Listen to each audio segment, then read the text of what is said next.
Welcome back to the channel and welcome back to another quick pick prediction video.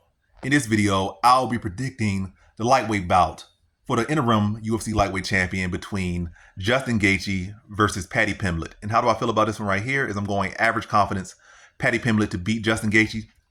So both guys are solid fighters. Justin Gaethje has had an amazing career, but I gotta go to Paddy Pimblett here, average confidence to beat Justin Gaethje. I just feel like Justin Gaethje, he has had his times, he had moments, and he had these big opportunities in the UFC and has always pretty much dropped them. I think what he had one BMF belt, he won an interim belt. That's his biggest moment. Not the BMF belt.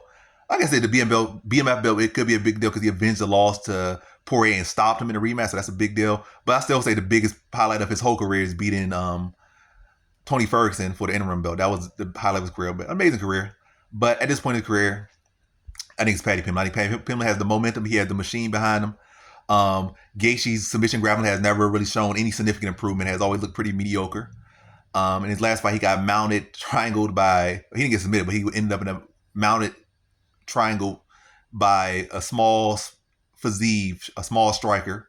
So imagine him ending up on bottom against Paddy Pimblett, who was very sizable lightweight with actual credible grappling skills. I could see him getting submitted early in this one. But I'll say like a second round submission. So a lot of these second round predictions, like second round submission, might have wear down Gaethje a little bit. Just swarm him a bit or get Gaethje to overswing. Just play him a little bit, play with the range a little bit, play with the aggression. Mix up your punches and your kicks, your highs and lows. Gaethje at some point is going to overcommit. That's just who Gaethje is. He's going to throw his whole body into the kicks. He's going to throw his whole body into the punches. So you could time that, get him over swing, duck under, or take the momentum of his swing and just throw him in that direction and then take his back on the ground and look to break him down.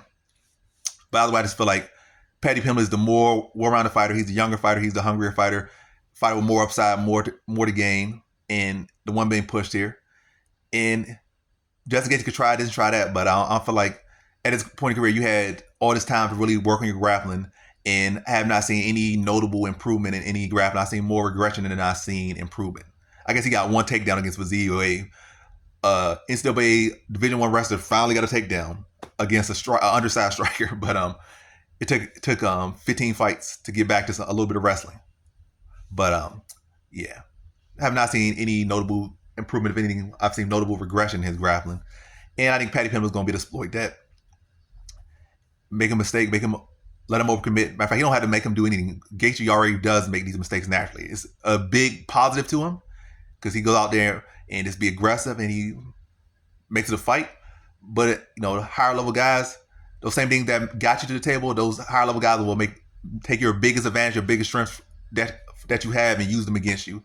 So that same aggression that has won him so many fights, Paddy Pimblett will be able to take and use that to throw him further off balance, take him to the ground, work on him, probably bust him up at the first round, then rinse, repeat, get him to the ground again, second round, bust him up some more, and submit him in the middle stages of the second round via submission. So in this one, I got Paddy Pimblett via second round submission.